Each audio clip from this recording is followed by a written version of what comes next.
you, Todd. Thanks, everybody, for being here and for the BGA giving me this visceral reminder about why I never want to compete in a barista competition again, because I am so nervous. But as I said, I am Katie. Hello. And I want to start with a question, and that is, do coffees that taste good always do good? I think that most of us in this room would answer yes, because it's logical to think that if you're a coffee farmer that produces a high-quality coffee, you can sell it for more, and that will be a path to financial stability. And we think that because we pay more for the coffees that we serve, the farmers that we're working with are not only better off, they're probably well off by coffee farmer standards. The truth is less linear, and it's more complicated than that. And it's why I've decided to talk to you guys about today, despite the fact that my job title is Quality Analyst, why I have determined that quality in and of itself might be overrated, or at least that associating the quality of a coffee with the quality of life for a coffee farmer is an oversimplification. So why is this? First, it is an issue of prices. Most coffees, even the top tier micro-lot coffees, their prices are in some ways associated to the C market or the commodities future market. And the prices in this market are determined by things like supply and demand and forces like speculation. Specialty coffee, as we know, trades at a higher price than C-market coffee, but most of them are traded on a differential basis, which means that a farmer receives an extra premium, but it's on top of a base price, and that base price is almost always the C price.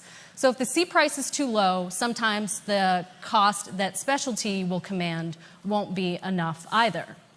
And the cost to produce coffee is not the same across all grades. It is harder, it requires more labor, and therefore it is more expensive to do something well. And part of the issue also is that we don't actually know how much it costs to produce specialty coffee. Coffee is decentralized in production. It's grown in dozens of countries, from farms large to small. And the processing, or the amount of hands that it needs to change through before coffee is done, can be unique in each place as well. So this makes it difficult for us as an industry to know how much it costs to produce a pound of coffee and adjust the price accordingly, which is why we rely on the market. We rely on the C. This is one of the foundational issues that we have been dealing with in coffee for as long as I've been here, 13 years. This issue of cost of production versus market prices versus whatever other money we can merit to spend on that coffee. So yeah, quality, it might be overrated. Back in 2002, when I became a barista, coffee to me was drinks. It was espresso with crema, all about delicious cremas back then, and learning how to pour latte art. Around 2005, the story shifted, and we started talking a lot more about the places that coffee came from. So these really special Kenya AA lots or Yirgacheffe coffees. And we also started talking about the people that were producing coffee. So Moises Herrera and Marisabel Caballero's Finca El Puente. Back then, fair trade was trying to make a difference by helping small communities of farmers organize in order to achieve stable prices and access buyers. And built into these fair trade minimum prices were premiums that those cooperatives would then vote in order to reinvest in their communities or into their farms. And back then, fair trade certification was only available to small farmers organized in cooperatives. So there was a dichotomy between fair trade purchases and everything else, with the implicit understanding that everything else was unfair. And of course, it wasn't that simple. So as an industry, we came up with something to explain the goodness of our purchases, and that looked like direct trade. Direct trade implied higher quality. It had a base price, but that base price was always higher than fair trade, and some sort of relationship between seller and buyer. And so these certifications, I think the generation of coffee people that I looked up to when I was a barista back in 2002, 2005, they looked towards certifications as being the answer to inadequate market prices. And I think that certifications have been good at some things. I think the greatest thing about fair trade is that it garnered consumer awareness about insufficient market prices.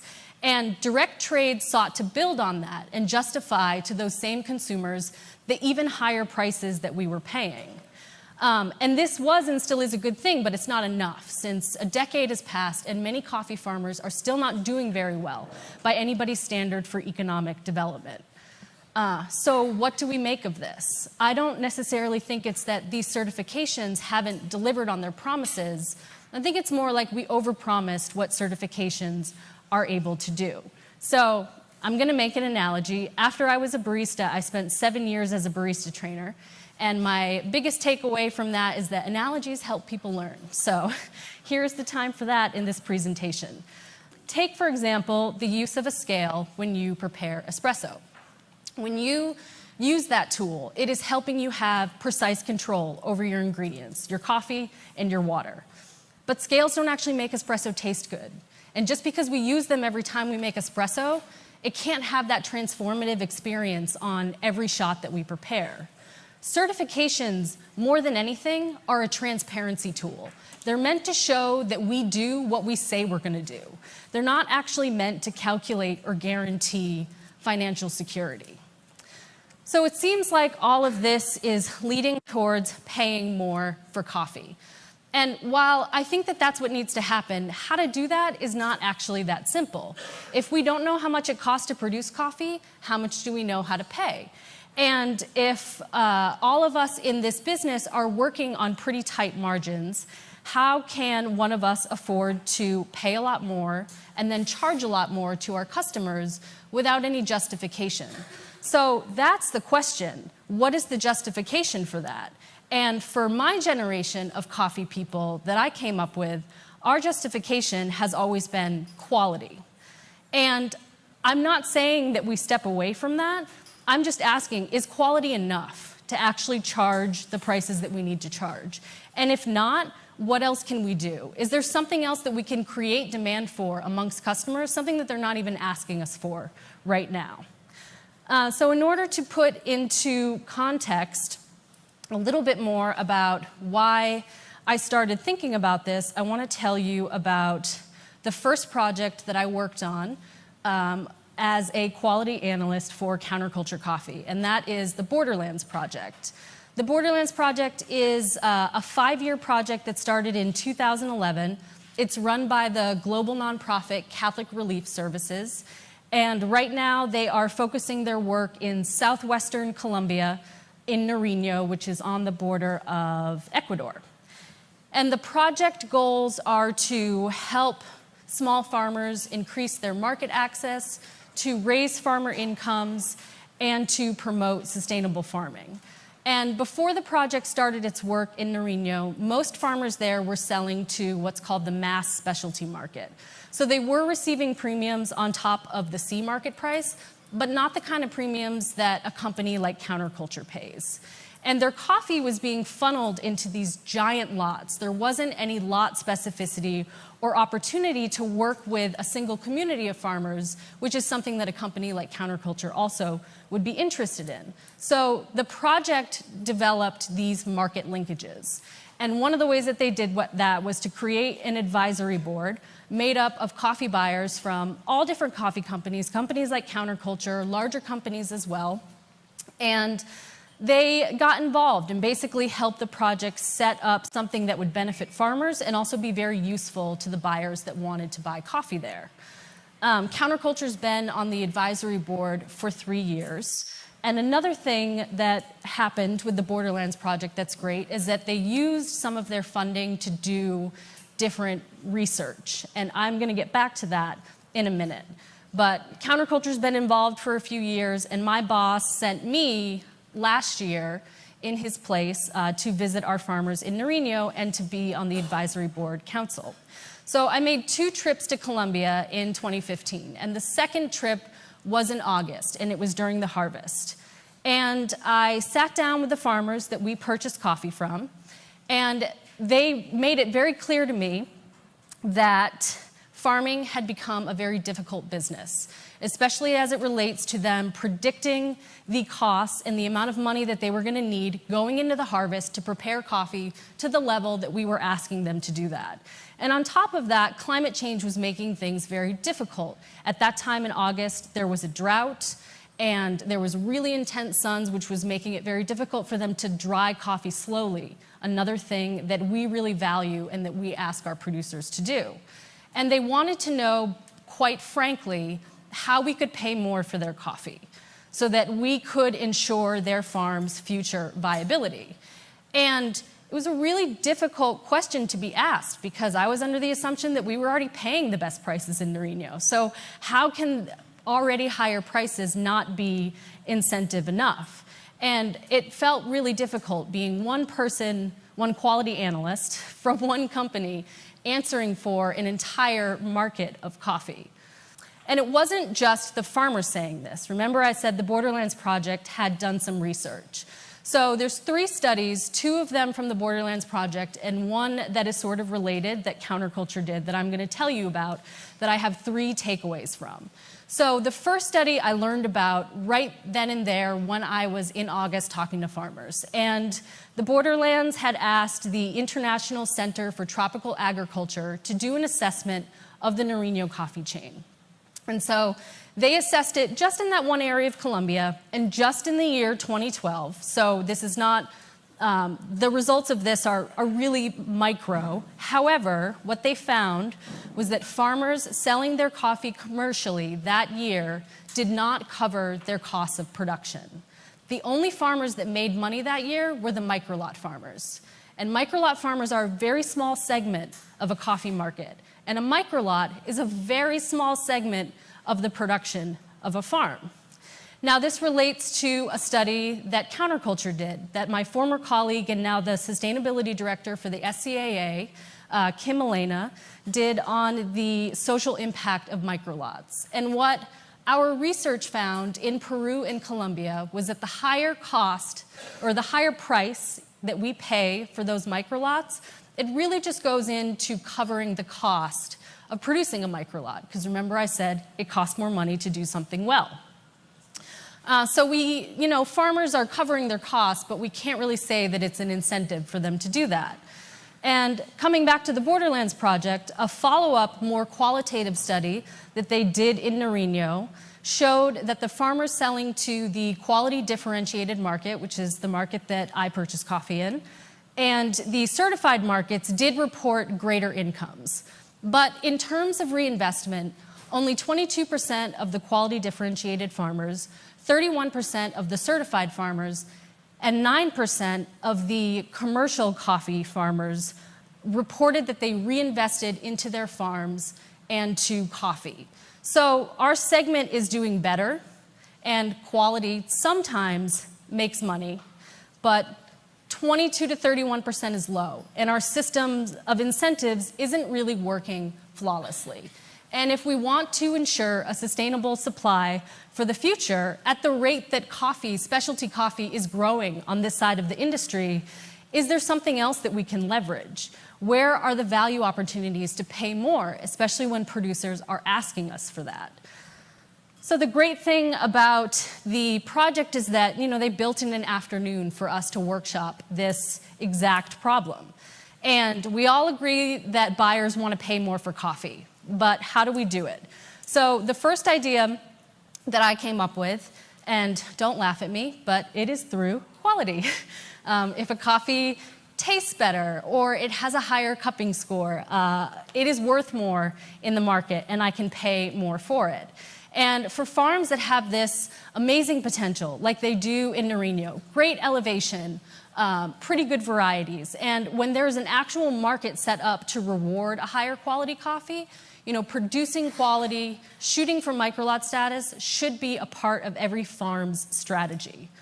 Another strategy that we've employed at Counterculture is what we would call special prep lots. So these are lots that we purchase alongside the main purchase. We pay more for them, and they help us diversify our menu.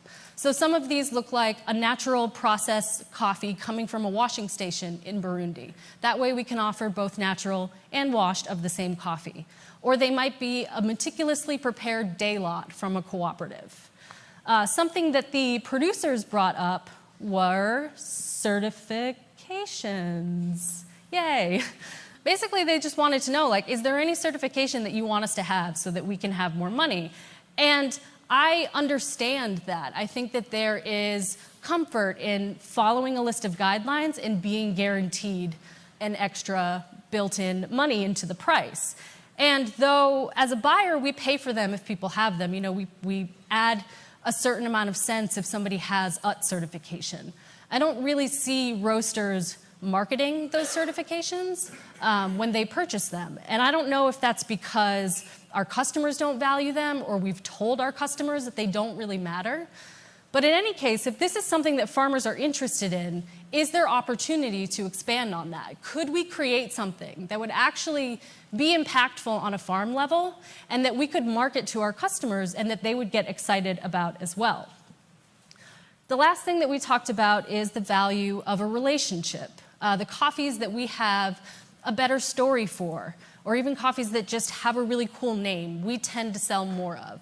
And this certainly was the case with the Borderlands coffees. The first lot that we purchased from them 2 years ago sold out so quickly that when we were contracting the next year, we contracted 4 times as much coffee. And we're still selling that coffee fast, and you guys can drink it here today, I think, at some point.